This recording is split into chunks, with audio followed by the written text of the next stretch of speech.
Hello friends, welcome आप सभी का यूट्यूब के ऑनलाइन क्लासेस में।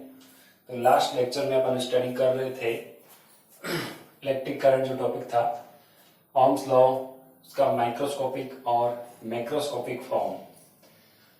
आज अपन डिस्कस करते हैं resistance and resistivity of conductor. इन दोनों के ऊपर आज अपन डिस्कस करेंगे। तो रेजिस्टेंस का मीन, जैसे अपन ने 10th क्लास में भी स्टडी किया है, रेजिस्टेंस का मीन होता है करंट के फ्लो में ऑब्स्टेकल। अगर कोई कंडक्टर में करंट फ्लो हो रही है तो क्या रीजन है, ताकि ये रेजिस्टेंस होने का रीजन क्या है, तो उसके पीछे अपन देखेंगे क्या किस किस फैक्टर्स पे ये रेजिस्टेंस है वो डिपेंड करता है। ओके, तो सबसे पहले तो रेजिस्टेंस को अपन डिफाइन करें तो ये एक मटेरियल की प्रॉपर्टी है, मतलब एक ऐसी प्रॉपर्टी है किसी भी कंडक्टर की जिसके कारण है इसके अंदर फ्लो होने वाली करंट को ये क्या करता है, उसमें कुछ ना कुछ रुकावट पैदा करता है, कुछ ना कुछ अपन कहते हैं बैरियर, यानी याद कह सकते हैं अपन कि उसके फ्लो में कुछ बाधा उत्पन्न कर रहा है। उस जो प्रॉपर्टी है उस प्रॉपर्टी को अपन क्या कर रहे हैं, कंडक्टर का रेजिस्टेंस। ठीक है, तो it is a property of a conductor due to which it is a property of conductor which obstacle in the flow of electric current। ठीक है, जो इलेक्ट्रिक करंट है वो फ्लो हो रही है, उस पर एक बाधा उत्पन्न कर रहा है, इट्स कॉल्ड रेजिस्टेंस। इसका रीजन क्या है, तो अपन ये कहते हैं एटम में बहुत सारे आयंस होते हैं, ठीक है, और इलेक्ट्रॉन उन आयन से जाके टकराते हैं।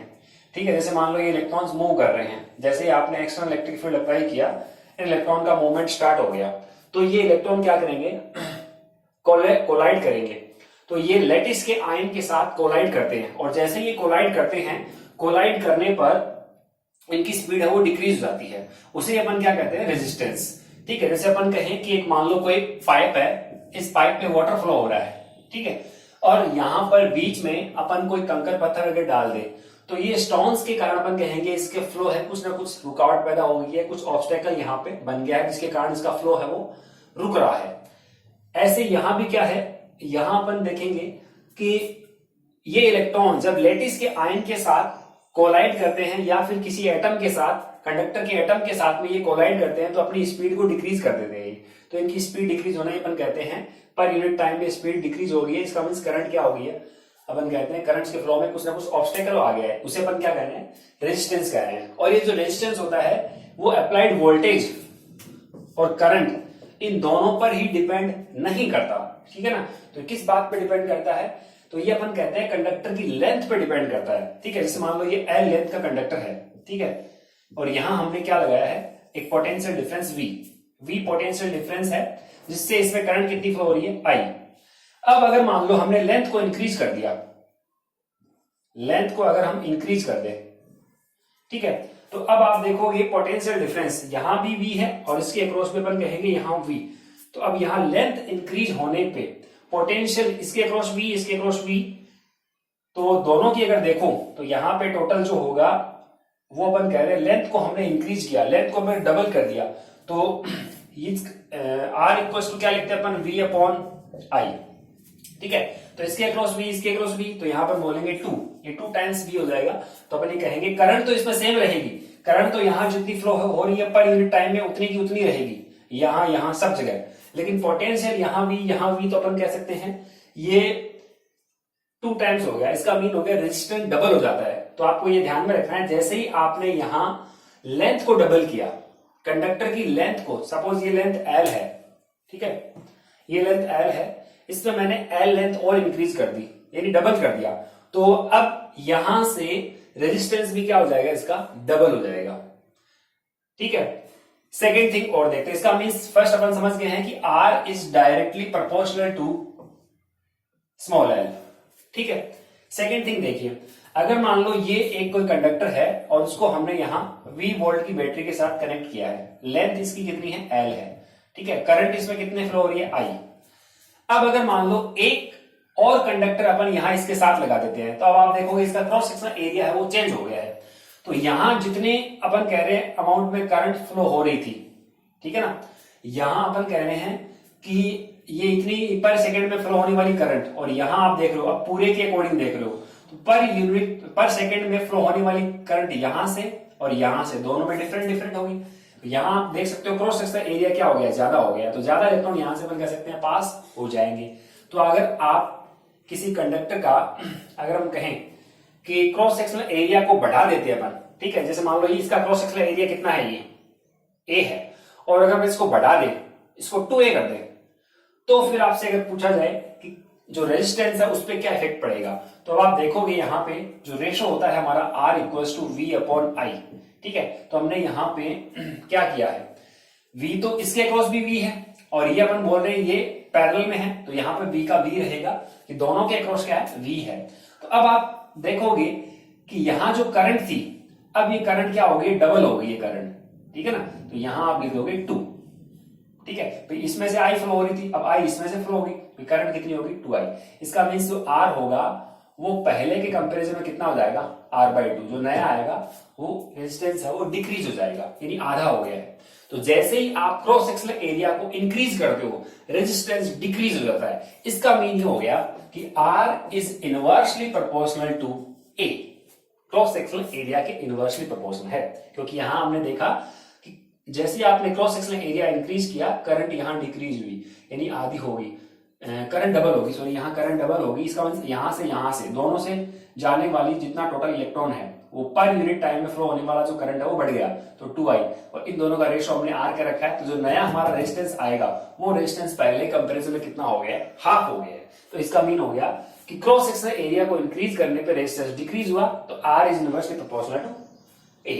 ओके, अब अपन यहां से इसको दोनों को कंबाइंड रूप से लिखेंगे, तो R directly proportional L upon, और ये हो जाएगा, ठीक है। अब यहां कुछ कांस्टेंट वगैरह आएगा जिसे अपन कहेंगे रेजिस्टिविटी, उस रेजिस्टिविटी को भी अपन डिफाइन करेंगे। तो अब हमें यहां से क्या क्या पता लगा कि ये जो रेजिस्टेंस होता है वो लेंथ पे डिपेंड करता है, ठीक है। कंडक्टर की लेंथ कितनी है इस बात पे रेजिस्टेंस डिपेंड करेगा। सेकंड, क्रॉस सेक्शनल एरिया कितना है इस बात पे भी ये डिपेंड करता है। तो ये ध्यान में रखना कि ये ज्योमेट्री पे उसकी ज्योमेट्री, उसका एरिया कितना है उसके ऊपर डिपेंड कर रहा है, ये कौन, रेजिस्टेंस। ओके, थर्ड थिंग, ये टेम्परेचर पे भी डिपेंड करेगा। अगर टेम्परेचर इंक्रीज हो जाता है तो रेजिस्टेंस भी इंक्रीज होगा कंडक्टर के लिए, ये आगे अपन स्टडी करेंगे, ठीक है। तो लेंथ, एरिया, टेम्परेचर, और फोर्थ थिंग है नेचर ऑफ कंडक्टर, ठीक है। जैसे अपन को पता है कि जो सिल्वर है, सिल्वर का रेजिस्टेंस अपन कहते हैं बहुत स्मॉल होता है कंपेरिजन टू आयरन, ठीक है ना। तो नेचर कैसा है मटेरियल का उसके ऊपर भी डिपेंड करता है रेजिस्टेंस। सेम भी हो सकता है, ठीक है। सेम कैसे हो सकता है, अपन लेंथ अलग ले ले और मटेरियल भी अलग ले ले, तो आसानी से अपन बना सकते हैं, सेम भी बना सकते हैं। लेकिन अपन कहते हैं इन 4 पॉइंट्स पे ये डिपेंड करेगा रेजिस्टेंस। ओके, तो रेजिस्टेंस का फॉर्मूला हमारे पास R equals to V upon I, और जब आप यहां से सिंबल हटाओगे तो ये जो सिंबल रहेगा वो R इक्वल्स टू क्या होगा, रो L बाई A। तो एक फॉर्मूला तो आपको हो गया R equals to rho L by A, और एक फॉर्मूला अपन को ओम्स लॉ से पता है V अपॉन I। और कैसी क्वांटिटी है ये, तो ये स्केलर क्वांटिटी है, इसकी कोई डायरेक्शन नहीं होती। यूनिट अपन को पता है ये ओम, डायमेंशन अपन फाइंड कर सकते हैं, ठीक है। तो अपन ये कहते हैं R इक्वल्स टू क्या होता है, V अपॉन I, और पोटेंशियल अपन ये कहते हैं W अपॉन क्या होता है, Q, ठीक है। और ये I, बोलो जो वर्क होता है उसकी डायमेंशन होती है M1L2 T-2, चार्ज की होती है कितनी, A1 T1, और जो करंट होती है उसकी कितनी होती है, A1। तो फाइनली आपको मिलेगा, यहां से अपन नोट कर सकते हैं M1L2 T-3 और A-2, ये डायमेंशन होती है किसकी, रेजिस्टेंस की। डिपेंडेंस लेंथ पे, क्रॉस सेक्शनल एरिया पे, और टेम्परेचर और नेचर ऑफ कंडक्टर, ये आपको यहां नोट करना है। नेक्स्ट जो इसका जस्ट रेसिप्रोकल होता है उसे अपन कहते हैं कंडक्टेंस। तो what is conductance? Conductance is a reciprocal of resistance, ठीक है।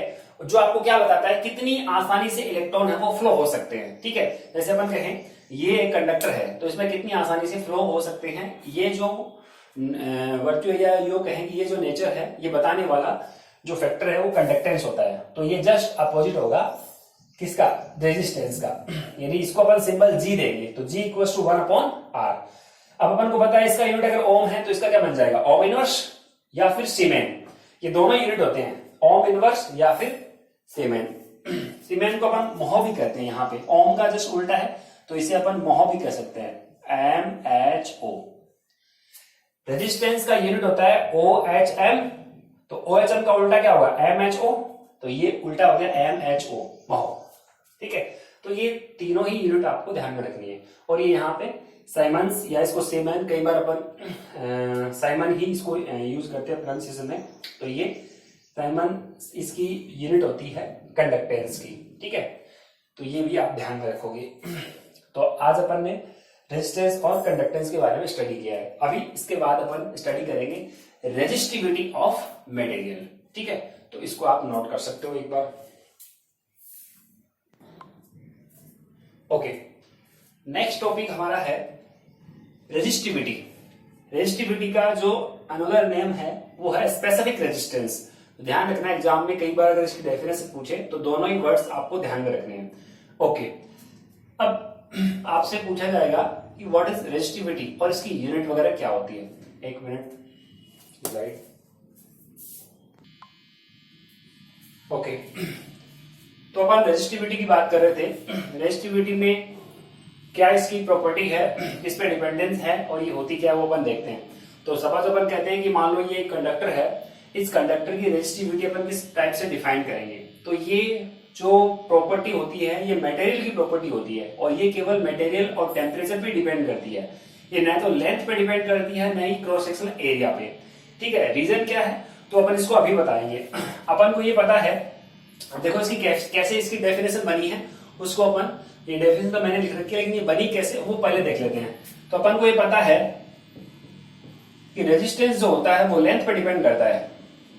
Resistance R is directly proportional to L and inversely proportional to A। और यहां से साइन ऑफ प्रोपोर्शनल हटाओगे तो ये आएगा रो L/A। ये रो ही क्या होती है भाई, रेजिस्टिविटी। इसका सिंबल जो है वो रो है। ठीक है, तो यहां से रेजिस्टिविटी रो इक्वल्स टू क्या लिखा जाएगा RA/L। ठीक है, ये फॉर्मूला अभी हमने देखा था बना के, और ये रो इक्वल्स टू RA/L हो गया। ठीक है, अब अपन देखो इसको किस टाइप से डिफाइन करते हैं। अगर L लेंथ, अगर आप किसी कंडक्टर की यूनिट ले लें, क्रॉस सेक्शनल एरिया यूनिट ले लें, तो जो रेजिस्टेंस होता है उसका, उसे ही अपन क्या कहते हैं रेजिस्टिविटी ऑफ मटेरियल या फिर रेजिस्टिविटी ऑफ कंडक्टर। तो इसको अपन किस टाइप से डिफाइन कर रहे हैं, तो resistivity is the property of material and it is equal to resistance of a conductor of unit cross sectional area and unit length. तो अपन ने इसको डिफाइन कर दिया। L की वैल्यू भी 1 ले ली और A की वैल्यू भी 1 ले ली। ठीक है, तो आप यहां से बोल सकते हो if L equals to 1 metre, ठीक है, and A equals to 1 metre square, then rho equals to capital R। तो कैपिटल रो है वो R की इक्वल हो जाएगा। ठीक है ना, तो अपन यहां से कह सकते हैं it is a property of material. ठीक है, and it is equal to resistance of conductor of unit cross sectional area and unit length. अब ये कैसी क्वांटिटी है, जैसे अभी हमने यहाँ पे कुछ पॉइंट्स लिखे थे वैसे ही पॉइंट अपन यहां लिख लेते हैं। तो ये स्केलर क्वांटिटी है। ठीक है, इट इज स्केलर क्वांटिटी। ठीक है, जैसे रेजिस्टेंस स्केलर है वैसे ही रेजिस्टिविटी भी स्केलर है। यूनिट क्या हो गया, आपको यूनिट बताते हैं, कई बार एग्जाम में यूनिट पूछते हैं, तो यहां से देख सकते हो आप, ये रो है, एरिया की यूनिट होती है मीटर स्क्वायर और लेंथ की मीटर, तो 1 मीटर से यहां कैंसिल होगा, ऊपर मीटर रहेगा, तो रेजिस्टेंस की होती है ओम और ये हो गया मीटर, तो इसकी यूनिट बनेगी ओम इंटू मीटर। ठीक है, ये यूनिट होगी, तो ये भी आप ध्यान में रखोगे ओम इंटू मीटर। सेकेंड, फिर इसके बाद थर्ड डायमेंशन। डायमेंशन क्या होगी, जैसे अभी आपने डायमेंशन निकाली रेजिस्टेंस की, तो रेजिस्टेंस की जो डायमेंशन है उसको आप किससे मल्टीप्लाई कर दो, लेंथ, यानी मीटर है, तो रेजिस्टेंस की डायमेंशन अभी हमने लिखी थी M1 L2 T माइनस, अब यहां 2 था, देखो ये रेजिस्टेंस की यूनिट थी, तो रेजिस्टेंस को हमने लेंथ से मल्टीप्लाई कर दिया, तो L लेंथ है, लेंथ को अगर आप मल्टीप्लाई करोगे यहाँ 2 की बजाय कितना आ जाएगा, 3 आ जाएगा, तो मैं यहां सीधा लिख रहा हूं ये 3 आ गया। ठीक है, और फिर बाकी सेम है T माइनस 3 और A माइनस 2, ये यूनिट डायमेंशन होगी है किसकी, रेजिस्टिविटी की। अब इंपॉर्टेंट पॉइंट कि डिपेंडेंस किसकी किस पर डिपेंड करती है, तो डिपेंडेंस भी देख लेते हैं अपन। इसकी डिपेंडेंस जो होती है वो केवल दो ही बातों पर, किस पे, एक तो टेम्परेचर और दूसरा है नेचर ऑफ मटेरियल या नेचर ऑफ कंडक्टर। तो मैं यहां लिख देता हूं टेम्परेचर, कंडक्टर का टेम्परेचर कितना है, temperature and nature of conductor. इन दो पॉइंट्स पे ये डिपेंड करती है, ठीक है। तो ये एक इंपॉर्टेंट बात है, यहां से क्वेश्चन बहुत पूछे हुए हैं। क्या क्वेश्चन पूछा गया है, एक कंडक्टर की लेंथ L है, अगर लेंथ को डबल कर दिया जाए तो रेजिस्टेंस कितना टाइम्स हो जाएगा, आंसर डबल हो जाएगा। लेकिन अगर पूछा जाए रेजिस्टिविटी कितनी हो जाएगी या फिर स्पेसिफिक रेजिस्टेंस कितना टाइम्स हो जाएगा, तो आपका आंसर है नो इफेक्ट, नो चेंज, कोई चेंज नहीं आएगा। क्योंकि रेजिस्टिविटी हमने जानबूझ के डिफाइन ही कैसे की है, पर यूनिट लेंथ और per unit cross sectional area, यानी यूनिट क्रॉस सेक्शनल एरिया और यूनिट लेंथ को ही हमने रेजिस्टिविटी के रूप में डिफाइन किया है। तो आप लेंथ चाहे डबल करो, चाहे ट्रिपल करो, चाहे हाफ करो, कितना भी करो, नो इफेक्ट, कोई इफेक्ट नहीं पड़ेगा रेजिस्टिविटी पे। Similarly cross sectional area, cross sectional area को डबल करो, ट्रिपल करो, 4 टाइम करो, हाफ करो, कोई इफेक्ट नहीं पड़ेगा रेजिस्टिविटी पे। तो ये इंपॉर्टेंट है, ध्यान रखने वाली बात है, ठीक है। तो इसको आप हमेशा ध्यान में रखोगे, ना तो एल पे डिपेंड रहेगा ना ए पे, तो किस पे डिपेंड होगा, ओनली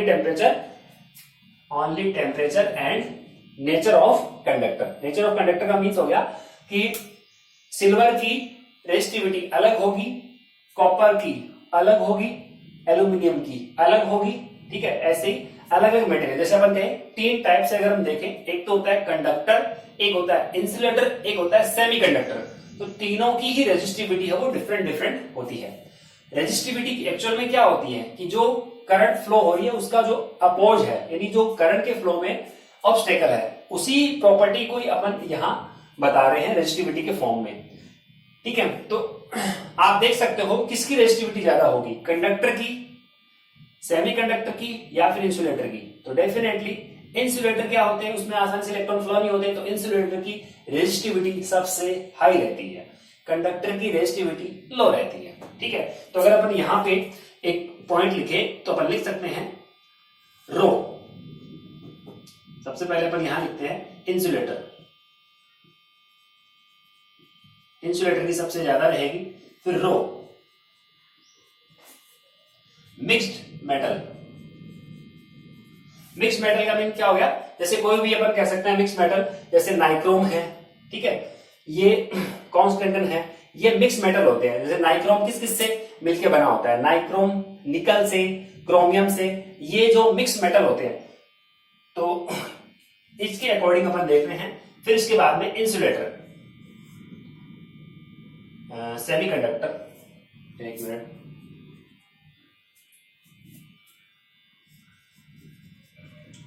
सेमी कंडक्टर,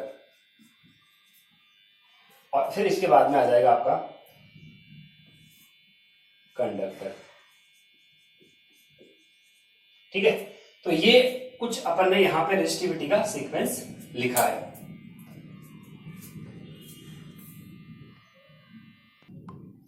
ये थोड़ा सा हमें करेक्शन करना पड़ेगा। सबसे ज्यादा जो रेजिस्टिविटी होती है इंसुलेटर की है, फिर उसके बाद में सेमीकंडक्टर होते हैं, ठीक है। ये सेमीकंडक्टर आप एक चैप्टर आएगा आपका इलेक्ट्रॉनिक डिवाइस एंड सेमीकंडक्टर, उसमें अपन डिटेल में पढ़ेंगे।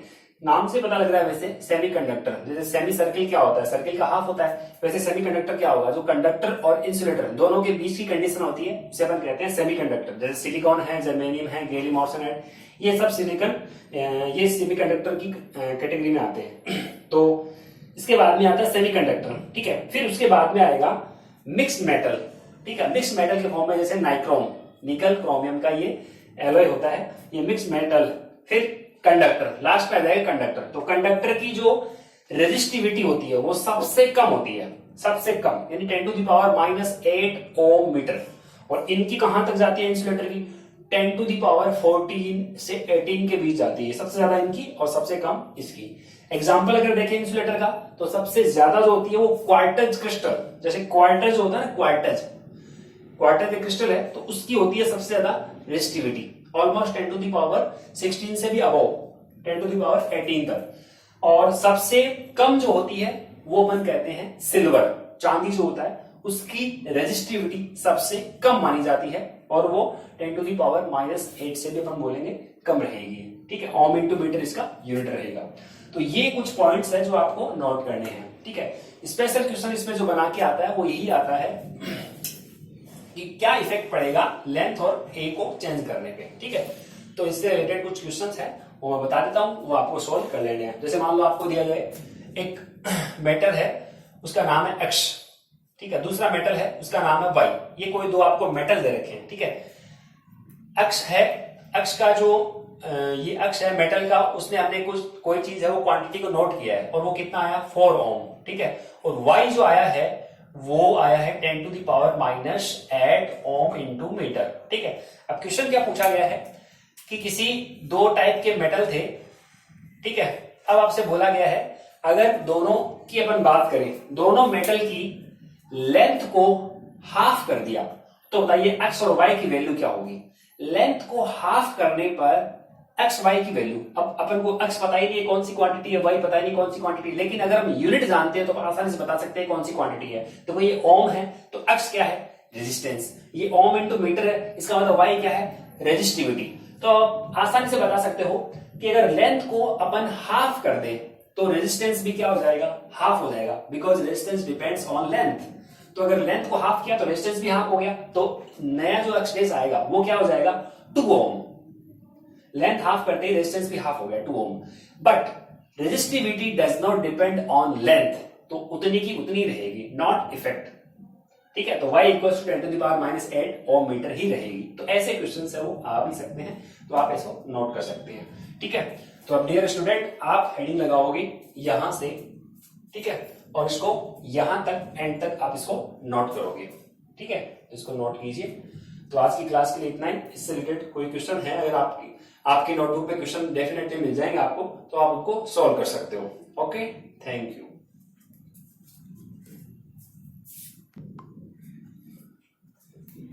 सॉरी, यहाँ पे कंडक्टिविटी और रह गई है। कंडक्टिविटी इसका जस्ट रेसिप्रोकल होती है, रेसिस्टिविटी का जस्ट रेसिप्रोकल अपन बोलते हैं कंडक्टिविटी को, ठीक है। जैसे आपने यहाँ कंडक्टेंस को कैसे डिफाइन किया था कि ये रेसिप्रोकल होता है रेजिस्टेंस का, ठीक है। इसकी यूनिट क्या होगी ओम इनवर्स, डायमेंशन क्या होगी, जो इसकी है उसका जस्ट अपोजिट कर दो, ठीक है ना। तो ये अपन डायमेंशन भी यहां से कंडक्टेंस की नोट कर सकते हैं। और इसकी डिपेंडेंस, जो रेजिस्टेंस की डिपेंडेंस होती है वही कंडक्टेंस की होती है, ठीक है। ये भी स्केलर क्वांटिटी होती है। डायमेंशन इसकी क्या हो जाएगी एम इनवर्स L2, ये -2 हो जाएगा, और T+3 और ये M+2, ठीक है। सिमिलरली यहाँ कंडक्टिविटी को अगर डिफाइन करो तो conductivity is a property of material which is reciprocal of resistivity, ठीक है। और यहां से आप अगर यूनिट पूछें तो यूनिट क्या बना दोगे ohm inverse metre inverse, dimension M inverse L-3 T+3 A+2, ठीक है। ये इसकी भी डिपेंडेंस इन्हीं 2 पॉइंट्स पे रहेगी, temperature and nature of conductor. अब कंडक्टिविटी के लिए अगर पूछे तो ये वाला जो सिंबल है इसका अपन सिंबल चेंज करेंगे सिग्मा, और ये जो यहां से है वो चेंज हो जाएगा, ठीक है। तो आपको पता है सबसे ज्यादा कंडक्टर की ही कंडक्टिविटी सबसे ज्यादा होती है, तो ये सिंबल आपका इधर हो जाएगा और सिग्मा रो की जगह क्या लिख देंगे अपन सिग्मा। तो कंडक्टिविटी को आप अपने आप से डिफाइन कर सकते हो। ओके, अब आप इसको नोट कर सकते हो। Thank you.